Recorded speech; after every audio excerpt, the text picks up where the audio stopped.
Fala galera, antes de começar o corte, lembrar vocês aí que a Betfair é patrocinadora do Futebolaço Podcast e a maior parceira da história do Clube de Regatas Vasco da Gama. Vascaíno aposta lá na Betfair, quem não é vascaíno também pode apostar lá. Lembrando que tem que ser maior de 18 anos e apostar com responsabilidade, tá? Não vai aí se comprometer, isso não é renda extra, é só um entretenimento. Você pode ganhar, mas também pode perder, beleza? Betfair, parceira do canal Futebolaço Podcast. Agora vamos pro corte. Bom, vou começar já pelo título inicial aí da nossa live.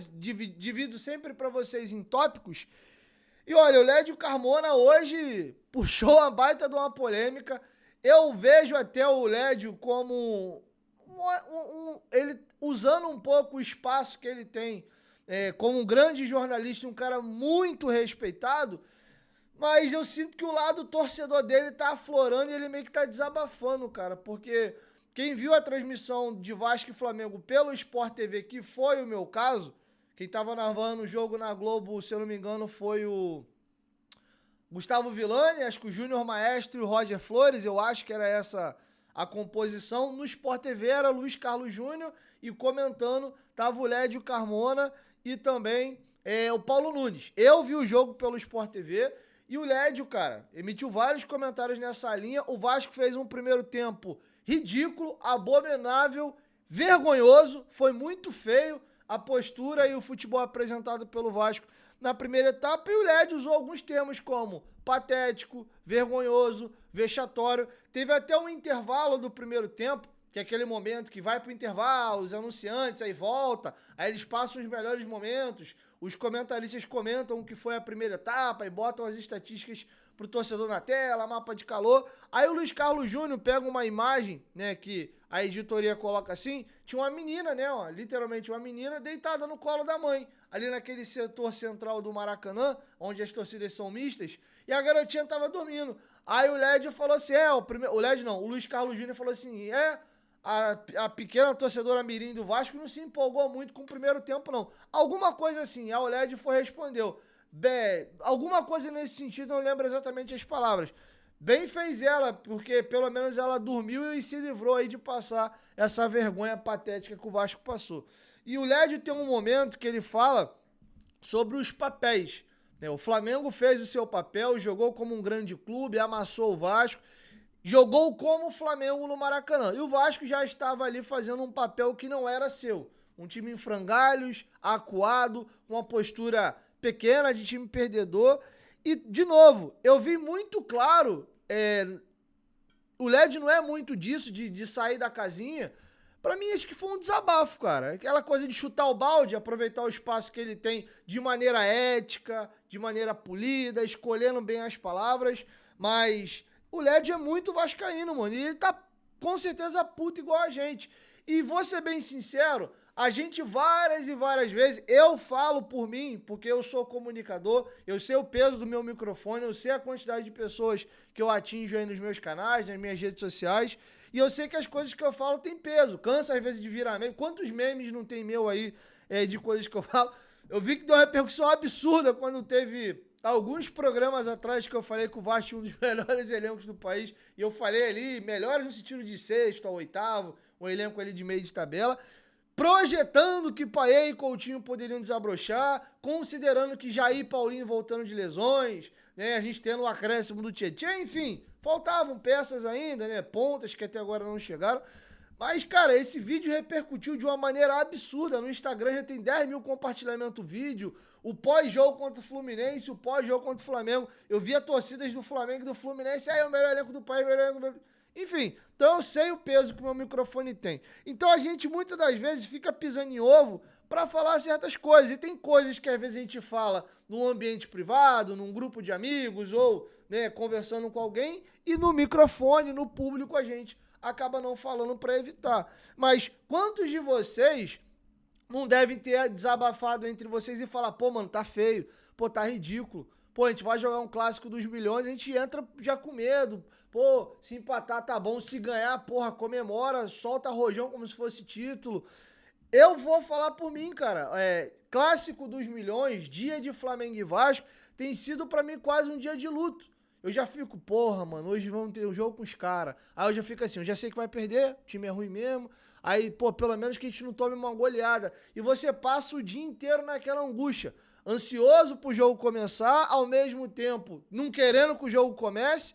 Quando a partida começa, tudo aquilo que você imagina se confirma. O Flamengo vem, atropela o Vasco, teve um 6-1 no ano passado, teve um 4-0 no primeiro tempo do ano anterior. O Jair até diminui ali no começo, sofre um pênalti e tal, e o Flamengo visivelmente tira o pé. O jogo acaba ali pelos 4-1 mesmo. Tá feio, cara. Nos últimos 30 confrontos, o Vasco venceu o Flamengo 2 vezes. Rivalidade é quando a gente tem punho cerrado ali, pô, é aquela coisa na pontinha do chá, eu ganho, tu ganha, eu ganho. Aí eu faço uma sequenciazinha aqui de vitórias, aí tu quebra e tu emenda a tua e fica nessa trocação. Eu ganho o título em cima de tu ganha em cima de mim. Então, assim, o Vasco não ganha a final do Flamengo desde 88 com o Cocada, 88, acho que foi 88. Inclusive, bem ali nos anos 80, ganhou algumas finais em cima do Flamengo. Teve essa do Cocada, teve aquela que o Lopes era treinador e tira vários titulares e bota um time meio alternativo. O Marquinho faz um gol ali de cabeça. Então, o Vasco tinha, por hábito, venceu o Flamengo em finais. Mas de lá pra cá é 99, 2000, 2001, 2004, tudo estadual. Aí 2006, Copa do Brasil. 2014, com aquele gol impedido do Márcio Araújo. Aí vem 2019 de novo, aquele atropelo que foram os 2 jogos. E ali começa a acentuar essa discrepância. Então, cara, eu sei que é horroroso ouvir isso que o Lédio Carmona falou, mas, cara, se a gente botar a emoção, o orgulho da gente de lado e trazer a realidade, infelizmente hoje o Vasco não rivaliza com o Flamengo. De fato, pro Flamengo é mais um jogo, eles entram com a incumbência e com a obrigação de vencer, e pra gente se ganhar, porra, comemora aí, porque foi um feito. Isso é ridículo, isso não é o Vasco. E a culpa não é do Flamengo, a culpa é nossa. O Flamengo tá fazendo o papel dele de um grande clube. O Vasco não vem se comportando em vários aspectos e em vários momentos como um clube que tem o tamanho que ele tem, a história que ele tem. O Vasco é que não tá fazendo o seu papel, como muito bem disse o Lédio Carmona. E aí, hoje, no programa Seleção Sport TV, ele participa da mesa, ele, a Ana Thaís Matos e tem mais um membro na mesa, não vou lembrar quem, o Rizek, obviamente, comandando o programa. Quem quiser me ajudar e deixar no chat aqui quem era o terceiro componente da mesa, eu agradeço. E ele falou, cara, eu vou falar algo aqui que eu já falei em off, já falei em grupos privados e não tinha criado coragem ainda de falar, mas vou falar aqui. Eu sei que muitos vascaínos vão ficar chateados comigo, mas a impressão que eu tenho é que hoje o Flamengo não vê mais o Vasco como um rival. E aí ele dá exemplos de algumas posturas do clássico. O Wesley pedindo desculpa ao Vasco no final do jogo, né, pelos jogadores não terem gostado daquela questão da tabela, do passe de letra. O Felipe Luiz, na coletiva, repreendeu o Wesley, falou que o Wesley estava errado, elogiou o Vasco após ter vencido um clássico. O Bruno Henrique toma uma bolada no Cocão e meio que não reage, beleza, pô, Cocão. Ele já vai, ô Matheus, você não vê aquela coisa, aquela faísca, aquela coisa pegada, nego se atropelando dentro de campo, como, por exemplo, quem assistiu aí o jogo entre Botafogo e Flamengo pelo Campeonato Carioca, que acabou empatado, e a própria final aí da Supercopa, você vê que a animosidade, o clima é outro, teve confusão, o jogador expulso, jogador pro TJD, meu Deus do céu, o Barbosa perdeu o dente, o pau tá torando. Fla-Flu aí é faísca. Fluminense, inclusive, vem obtendo vantagem sobre o Flamengo nos últimos confrontos. Ganhou 2 títulos cariocas em cima deles recentemente. Ano passado, inclusive, venceu o Flamengo quando precisou ganhar para escapar do rebaixamento. A única derrota do Felipe Luiz até o momento, comandando o Flamengo, é pro Fluminense. Então você vê que o negócio é parelho. O Botafogo ano passado goleou o Flamengo, ganhou de 4-0. E só a gente dança com a voz feia, cara. É só a gente que fica passando essas vergonhas. Então, assim, tem até um botafoguense aqui, o Fábio Luiz. Tamo junto, irmão. Acabou de falar aqui, ó. Menguinho tomou de 4 ano passado. É isso, cara. Então, infelizmente, é dolorido ouvir um troço desse. Mas no momento, hoje é dia 16, 17 de fevereiro de 2025, nesse atual momento, Vasco e Flamengo não disputam e não competem pelas mesmas coisas. E vou além. Vou falar algo assintomático aqui. Óbvio que as coisas acontecem num processo, não é da noite pro dia. E tudo que a gente está falando aqui é reversível. O Vasco monta um time competitivo e volta a disputar. No primeiro momento, a faísca é com o Vasco e sempre vai ser. É o time que mais causa ódio, que mais causa raiva, que mais mexe com a animosidade de ambos. Mas no momento, a galera tem tirado o Vasco aí como café com leite, como a quarta força do Rio de Janeiro. Isso é um fato, tá? Gostando a gente ou não. E aí, pra mim, uma coisa assintomática, não sei se vocês já presenciaram, não sei se todos aqui que estão nos assistindo têm aí Instagram, quantos produtores de conteúdo vocês têm visto no Instagram fazendo alguns vídeos aqui no Rio de Janeiro perguntando ou qual é o maior clássico do Rio de Janeiro ou qual é o maior rival do Flamengo. Normalmente o cara vai fazer um jogo do Flamengo e ele fica perguntando para rubro-negros qual é o maior rival do Flamengo. E aí, já em maneira geral, perguntando para Tricolor, Botafoguense, Vascaíno, etc., rola a pergunta de qual é o maior clássico do Rio.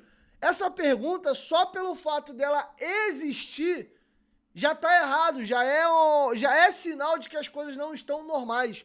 Porque ninguém pergunta sai fazendo pesquisa na rua, perguntando qual é o maior clássico de Minas, qual é o maior clássico do Rio Grande do Sul. É bem verdade que são 2 estados que só tem 2 grandes. Mas para ficar algo parelho, essa pergunta inexiste em São Paulo. O maior clássico de São Paulo é Corinthians e Palmeiras e ponto.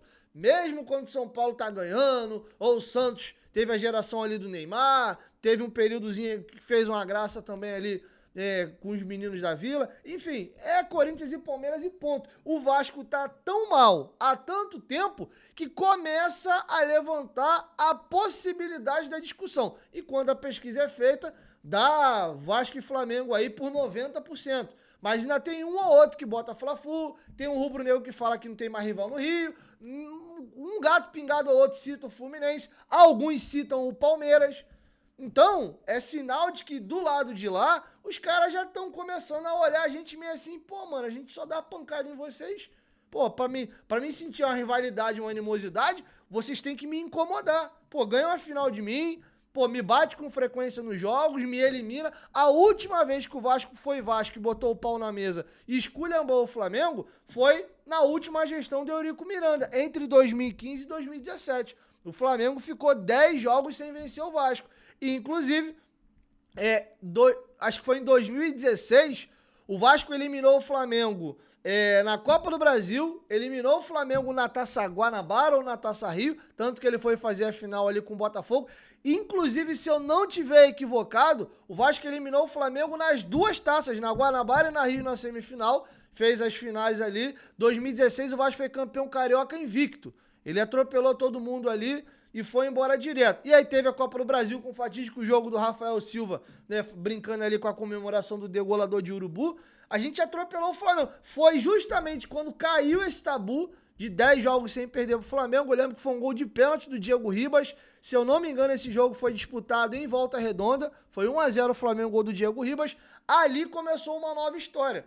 Aí começa a contabilizar esses 30, 33 clássicos. Se você trava em 30, são 2 vitórias do Vasco só. Se você abre a amostragem mais um pouquinho para 33, são 4 vitórias. E no atual momento, o Vasco não ganha do Flamengo há 8 jogos. São 6 vitórias dos caras e 2 nossas. A última foi aquela pancada do Puma Rodrigues na Taça Guanabara, no Maracanã, que a gente ganhou de 1-0. Bem ali na Taça Guanabara ainda. Aí vieram as semifinais e a gente perdeu pros caras. Foi 3-2 o jogo da volta, ou 3-1 e 2-1 o primeiro jogo, alguma coisa assim. Então é triste, é chato falar isso, mas o Lédio Carmona não falou nenhum absurdo. A gente continua enxergando neles o nosso maior rival, mas nesse momento eles nos olham meio como, né, porra, aquele clube que tem um respeito. Eu não gosto o flamenguista e o Flamengo não gosta do Vasco, mas ele olha assim, cara, eu vou jogar com vocês hoje e minha obrigação é chegar aqui e ganhar. E ponto. E se perder, eles vão ficar putos da vida 2 vezes. Por perder um clássico e por entender que nesse momento eles têm a obrigação de nos vencer. E aí, galera, curtiu o corte? Aproveita dessa moral, se inscreve aí no canal. Novos episódios vão ao ar entre 1 e 2 vezes por semana e os cortes estão aqui no canal todos os dias. Muito obrigado, espero que vocês tenham gostado do nosso conteúdo. Dá essa moral, se inscreva aí no canal e até o próximo episódio ou próximo corte.